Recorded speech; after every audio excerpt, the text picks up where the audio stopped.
दोस्तों, हम जिस घर में रहते हैं, हम उस घर की सफाई करना कभी नहीं भूलते। साथ ही अपने कपड़ों की, अपने जूतों की, अपने जरूरी सामानों की हम लगातार समय समय पर सफाई करते ही रहते हैं।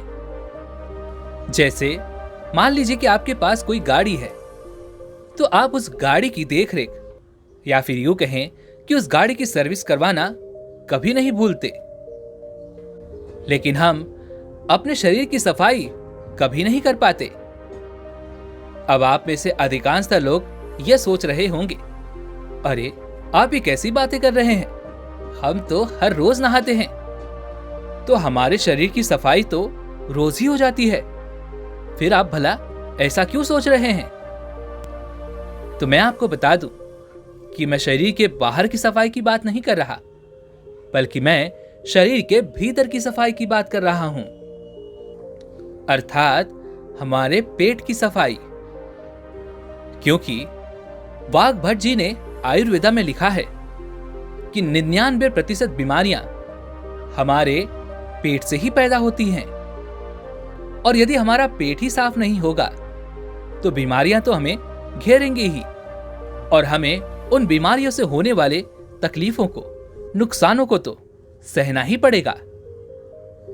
इसलिए सबसे पहले हम यह समझते हैं कि आखिर हमारे पेट से बीमारियां पैदा कैसे होती हैं। तो चलिए इसे एक छोटी सी कहानी के माध्यम से समझते हैं।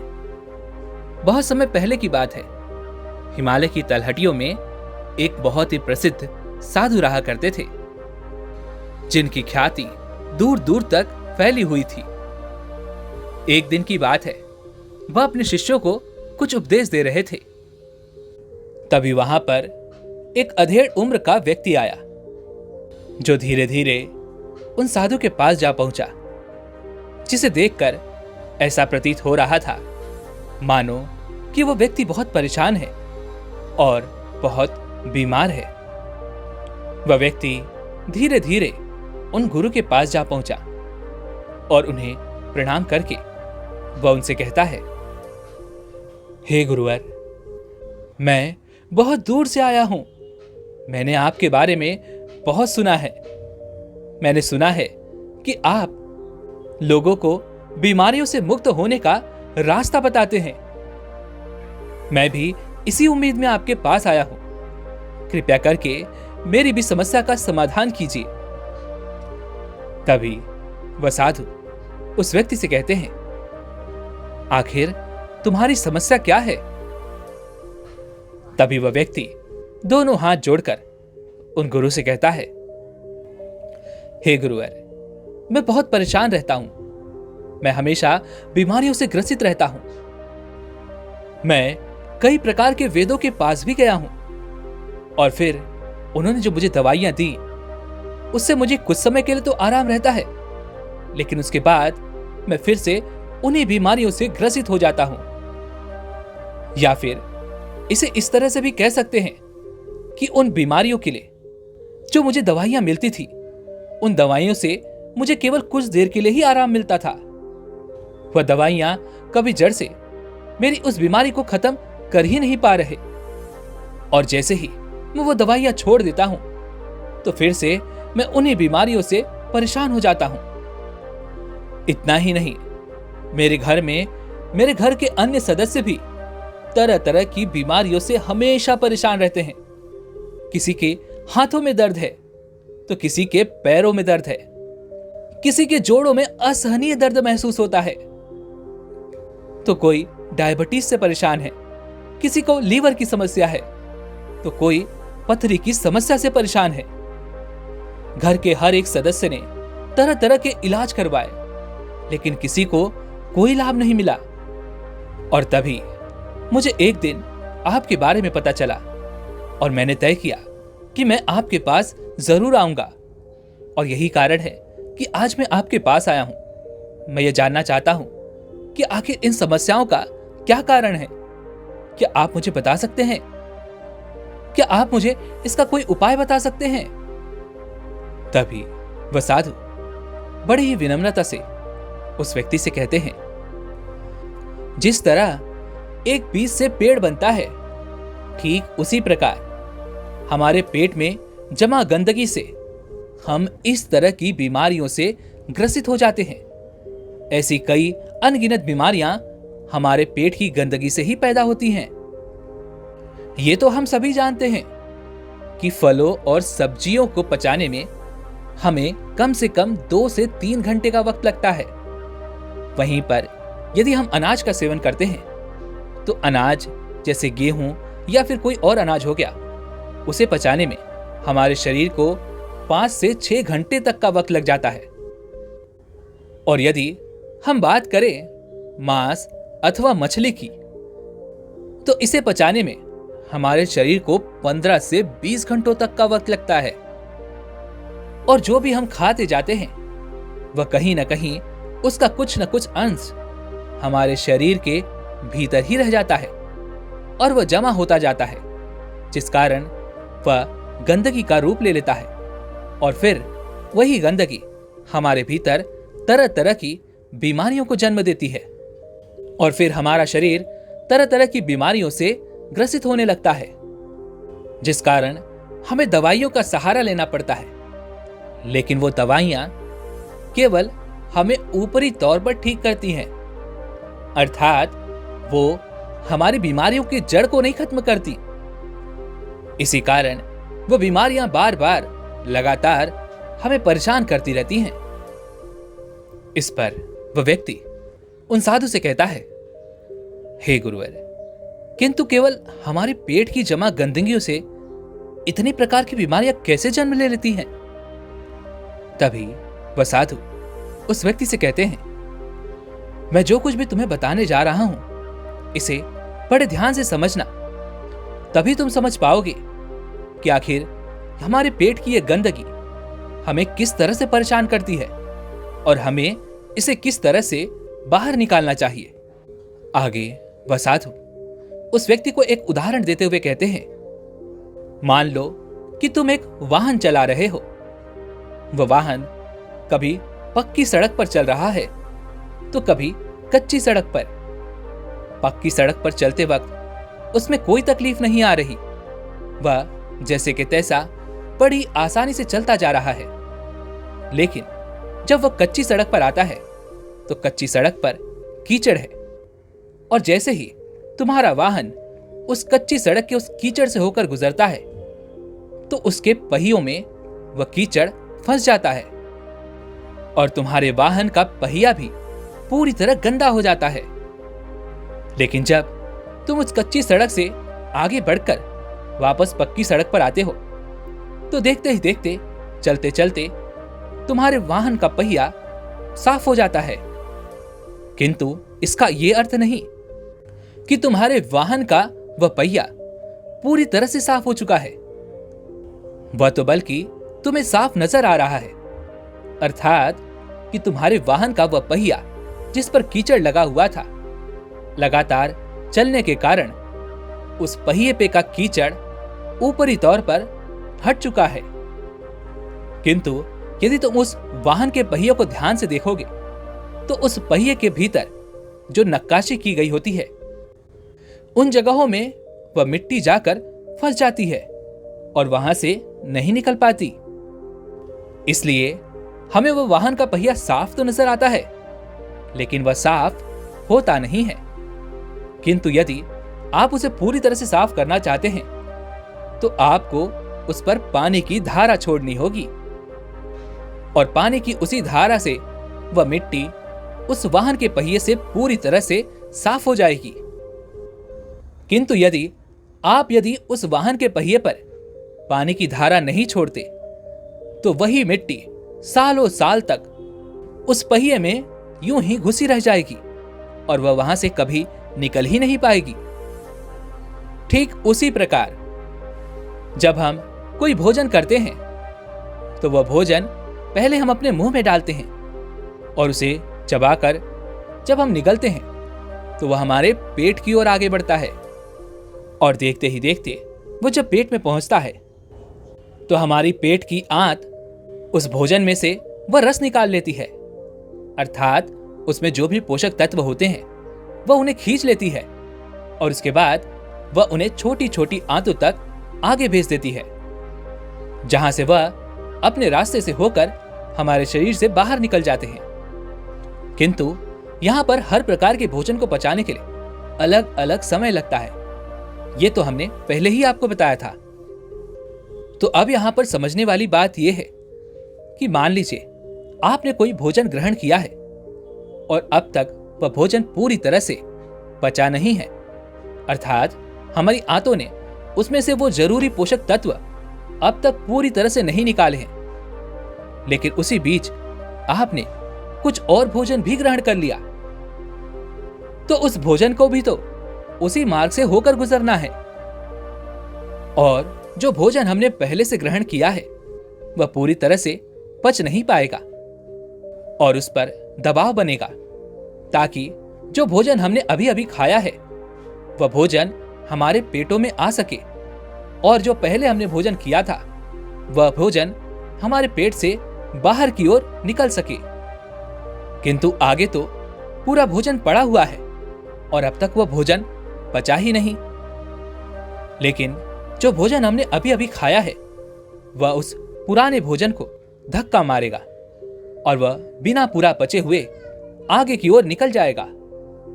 इसे एक उदाहरण के तौर पर समझते हैं। मान लीजिए कि आप वाहन चला रहे हैं और आपके सामने जो सड़क है वो पूरी तरह से खाली है। तब आप क्या करेंगे? आप बड़े ही आराम से अपना वाहन लेकर वहां से निकल जाएंगे। लेकिन मान लीजिए कि उसी सड़क पर हजारों में भीड़ लगी हुई है और ऐसे में जब आपको वाहन लेकर निकलना होगा तो आपको उस वाहन को वहां से निकालने में समय लगेगा। आपको तरह तरह की परेशानियों का सामना करना पड़ेगा। जब आपके आगे वाला वाहन आगे बढ़ेगा तभी आप आगे बढ़ पाएंगे, क्योंकि सड़क पर तो जाम लगा हुआ है और जब तक वो जाम नहीं हटता तब तक आप आगे नहीं बढ़ सकते। ठीक उसी प्रकार जब हम कोई भोजन ग्रहण करते हैं और वह पूरी तरह से नहीं पचता, उसे जबरदस्ती आगे की ओर धक्का दिया जाता है, तब वह पीछे तरह तरह के कीटाणुओं को छोड़ जाता है और ये कीटाणु हमारी आंत में ही रह जाते हैं, वह हमारी पेट में ही रह जाते हैं। और जब हमारे शरीर को ऊर्जा की आवश्यकता पड़ती है तो वह हमारी आंतों तक पहुंचता है ताकि उसे कुछ पोषक तत्व मिल सके, क्योंकि हमारी आंतों का काम ही भोजन से रस लेना होता है, अर्थात पोषक तत्वों को निकालना होता है और उन पोषक तत्वों को शरीर के भिन्न भिन्न अंगों तक पहुंचाना होता है। और जब हमारा भोजन नहीं पचता तो यह कीटाणु हमारे शरीर की आंतों में ही रह जाते हैं, जिस कारण हमारी आंतें खून के द्वारा इन सभी कीटाणुओं को हमारे शरीर के भिन्न भिन्न अंगों तक पहुंचा देती हैं। और जब यह कीटाणु वाला खून हमारे शरीर के अलग अलग अंगों तक पहुंचता है तो हमारे शरीर में अलग अलग प्रकार की बीमारियां जन्म लेने लगती हैं। जैसे यदि यह कीटाणु लीवर में पहुंचेंगे तो हमारे भीतर पथरी बनने की चांसेस बढ़ जाते हैं। यदि यह दिल के पास पहुंचेगा तो दिल का दौरा बढ़ने का खतरा बढ़ जाता है। और यदि यह रक्त हमारे शरीर के मस्तिष्क तक पहुंच जाता है तो हमें मस्तिष्क के भी तरह तरह की बीमारियों का सामना करना पड़ सकता है। और ठीक इसी प्रकार यह कीटाणु वाला रक्त जहां जहां पहुंचेगा हमारे शरीर के उस अंग में हमें तकलीफें देखने को मिलेंगी, फिर चाहे वो हमारे पैरों के जोड़ हो या फिर हमारे हाथ पैरों का दर्द हो।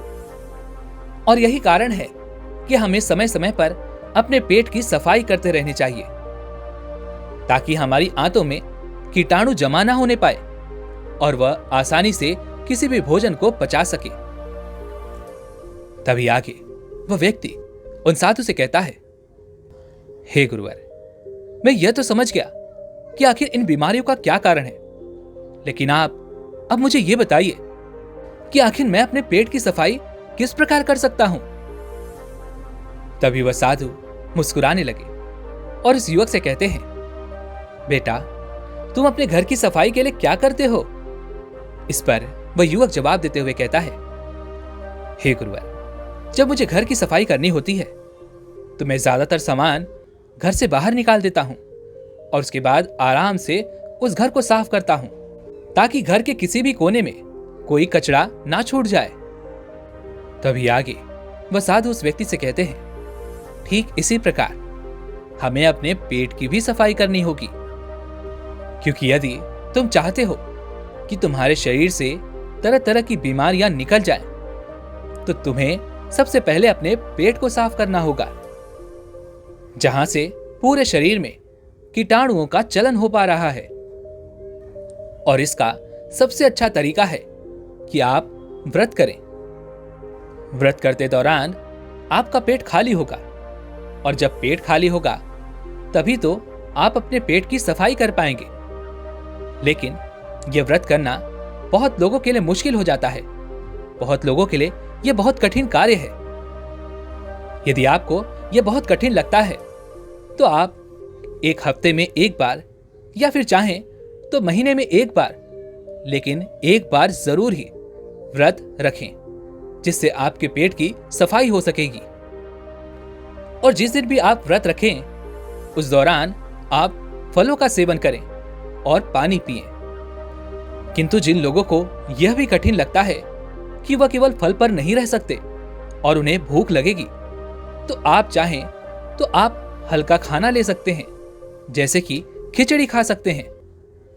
जब आप इस प्रकार का व्रत रखेंगे तो जाहिर सी बात है कि आपका पेट खाली ही रहेगा और आपके शरीर को पोषक तत्वों की आवश्यकता पड़ेगी तो वह आपकी आंतों के पास जाएगा और उनसे पोषक तत्वों की मांग करेगा। लेकिन जब हमारी आंतों के पास कुछ होगा ही नहीं तो वो वही कीटाणु जो कि उससे चिपके हुए हैं वह उन्हीं को हमारे शरीर के भिन्न भिन्न अंगों तक पहुंचा देगा और इस तरह से हमारी आंत धीरे धीरे साफ होने लगेगी और जो भी कीटाणु हमारी आंतों से चिपके होंगे वह भी पूरी तरह से खत्म हो जाएंगे। लेकिन इस दौरान हमारे शरीर में तरह तरह के कीटाणु फैल जाएंगे, क्योंकि हमारी आंतों से उन कीटाणुओं को खून के द्वारा ही उन्हें भिन्न भिन्न अंगों तक पहुंचाया जाएगा। इस पर वह व्यक्ति बोल पड़ा, हे गुरुवर, तो इससे क्या लाभ होगा? हमारे पेट की आंतें तो साफ हो जाएंगी, लेकिन वह कीटाणु अब भी हमारे खून में होंगे, तो क्या वह हमें नुकसान नहीं पहुंचाएंगे? तभी वह साधु उस व्यक्ति से कहते हैं, बेटा, तुम्हें अपने खून से उन कीटाणुओं को निकालने के लिए मेहनत करनी होगी, अर्थात पसीना बहाना होगा। और जितना तुम पसीना बहाओगे उतना ही हमारा खून साफ होगा।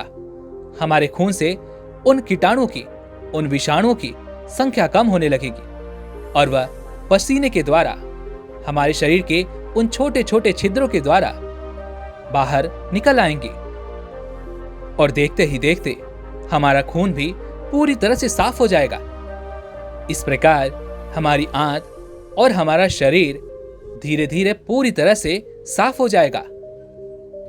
अब यहां पर मेरा आप लोगों से एक प्रश्न है, सच सच बताइएगा कि आप में से ऐसे कितने लोग होंगे जो आज तो इस वीडियो को देखकर बहुत प्रेरित हो जाएंगे और सोचेंगे कि अब तो मैं ऐसा ही करूंगा। वह उसके लिए एक नियम भी बनाएंगे, जैसे कि मैं सुबह उठकर व्यायाम करूंगा, अच्छा खाना खाऊंगा, अपने शरीर का ध्यान रखूंगा। लेकिन अगले दिन से ही वह अपने इस नियम को भूल जाते हैं और फिर वह देखते ही देखते अपने पुराने नियम को फिर से एक बार फॉलो करने लगते हैं। लेट से उठना, काम पर जाना और फिर रात को आकर भोजन करना और आराम से सो जाना।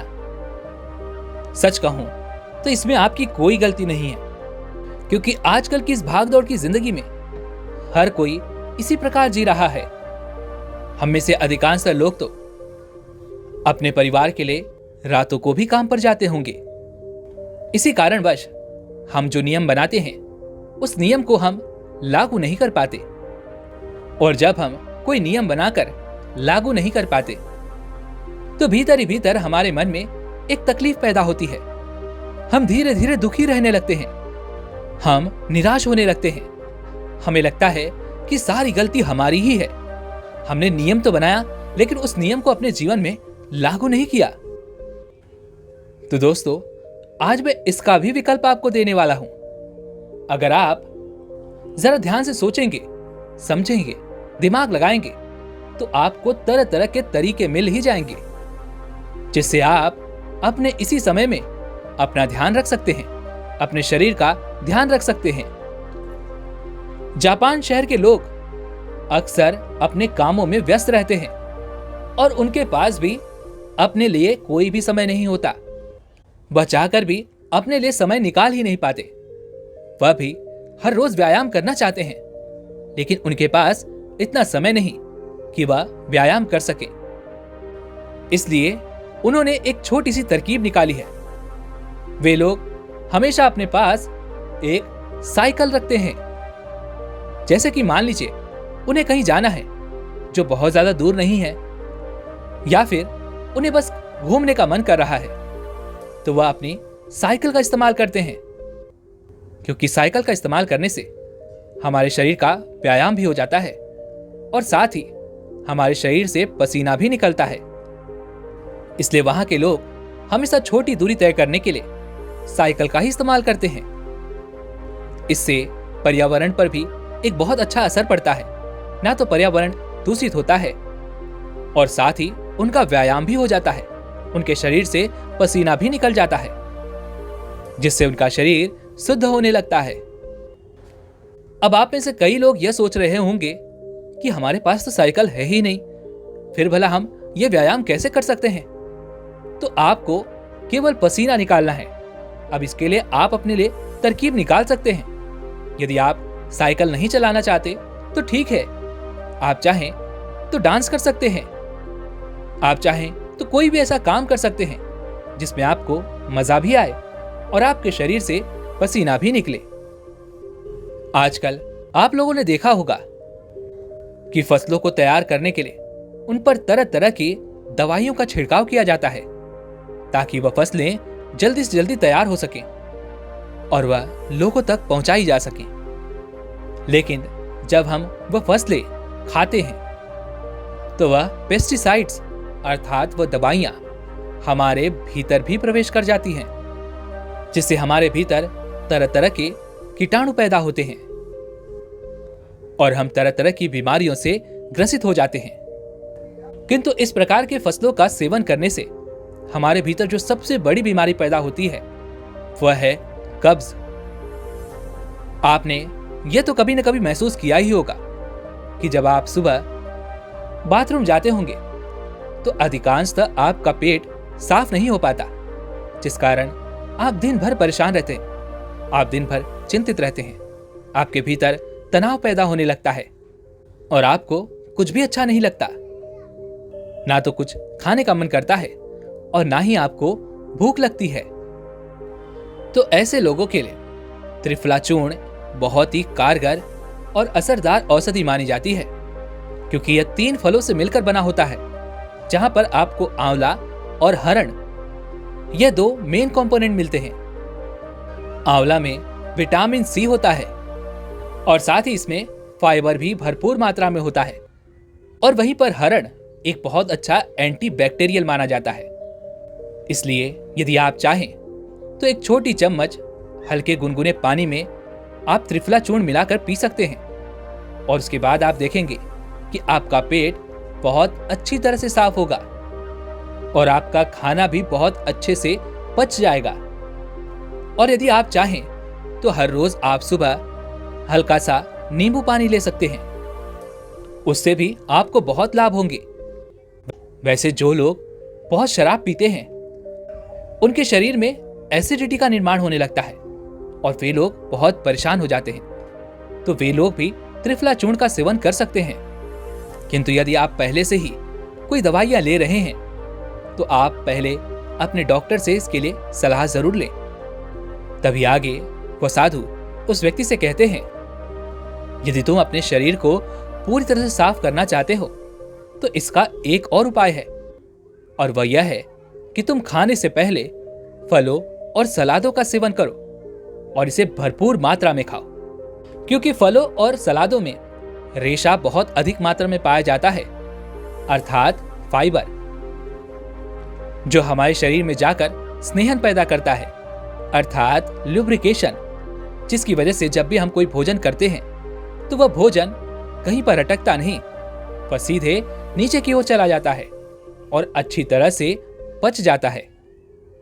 और जब भी तुम्हारा भोजन करने का मन करे तो तुम कभी भी भोजन केवल 80% ही करना और 20% तुम्हारे पेट में हमेशा जगह होनी ही चाहिए, जिससे तुम्हारे पाचन तंत्र को तुम्हारे भोजन को पचाने में बड़ी ही आसानी होगी और वह तुम्हारे भोजन को बड़ी सरलता और सहजता से पूरी तरह से पचा पाएगा।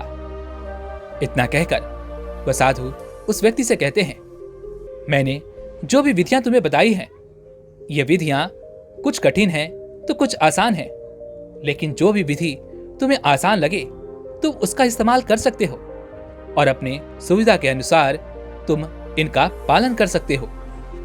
और ये सारी ही विधियां तुम्हारे भीतर से तरह तरह की बीमारियों को हमेशा हमेशा के लिए निकाल फेंकेंगी और तुम एक बार फिर से पूरी तरह से स्वस्थ हो जाओगे। इतना कहकर वह साधु शांत हो गए और वह व्यक्ति अपने घर की ओर लौट गया। दोस्तों, ये तो था शरीर को साफ करने का तरीका, लेकिन हमारे शरीर के साथ साथ हमारे मस्तिष्क को भी साफ करना बहुत जरूरी होता है, लेकिन इसके लिए कुछ अलग तरीके हैं। बस आप इतना जान लीजिए कि जितना जरूरी हमारे शरीर को साफ करना होता है, उतना ही जरूरी हमारे मस्तिष्क को साफ करना भी जरूरी होता है, क्योंकि न जाने हम कहां कहां से जानकारियां इकट्ठा कर रहे होते हैं और सारी जानकारियां हमारे मस्तिष्क में ही होती हैं, जिससे हमारे शरीर पर तनाव बढ़ने लगता है और फिर हम तरह तरह की बीमारियों से ग्रसित होने लगते हैं, क्योंकि यह हमारा मस्तिष्क ही है जहां पर हर प्रकार की भावनाएं भरी पड़ी हैं जो कभी खाली नहीं होती, फिर चाहे वह तकलीफें हो, दुविधा हो, या फिर किसी से जलन, ईर्ष्या या फिर प्रेम हो। ये सभी कुछ हमारे मस्तिष्क में ही होती हैं और हमारा मस्तिष्क इन्हीं सब में अटका रह जाता है, परेशान रह जाता है। और जब हम इन्हें नियंत्रित नहीं कर पाते तो यह तरह तरह की बीमारियों को जन्म देने लगता है, जैसे कि डिप्रेशन, या फिर यूं कहें कि तरह तरह की मानसिक बीमारियां हमारे भीतर पनपने लगती हैं। हम हमेशा दुखी रहने लगते हैं, परेशान रहने लगते हैं, समाज से कटे कटे रहने लगते हैं, हमें किसी से मिलना जुलना पसंद नहीं आता और देखते ही देखते हमारा आत्मविश्वास भी खोने लगता है और फिर हम चाहकर भी अपने आप को किसी के सामने एक्सप्रेस नहीं कर पाते, अपनी भावनाएं नहीं रख पाते, जिस कारण हम और भी ज्यादा स्ट्रेसफुल महसूस करने लगते हैं और यह हमारे लिए अच्छा नहीं होता और हमारा जीवन धीरे धीरे पूरी तरह से बर्बाद होने लगता है और फिर हमें कुछ भी समझ नहीं आता कि हमें क्या करना चाहिए। यदि हम इसके ऊपर बात करना चाहें तो हमें बहुत समय लग जाएगा, इसलिए हम इसे यहीं पर रोकते हैं। बस आप इतना जान लीजिए कि आप यदि इन चीजों से निकलना चाहते हैं तो आप ध्यान कर सकते हैं, क्योंकि ध्यान आपको शांत करता है, आपको सही रास्ता दिखाता है और आपकी मानसिक बीमारियों को भी वह हमेशा हमेशा के लिए खत्म कर देता है। ध्यान ही वो मार्ग है जिससे आप अपने भीतर के उन तनावों को हमेशा हमेशा के लिए खत्म कर सकते हैं और यह बहुत ही सीधा और सरल तरीका है, आप इसे अपना सकते हैं। और इसी के साथ में उम्मीद है कि आपको आज की ये वीडियो जरूर पसंद आई होगी, तो लाइक और शेयर करने के साथ चैनल को सब्सक्राइब और घंटी बटन को जरूर दबा दीजिएगा। तो चलिए फिर मिलते हैं ऐसी एक और वीडियो में, तब तक के लिए अपना ख्याल रखें। धन्यवाद।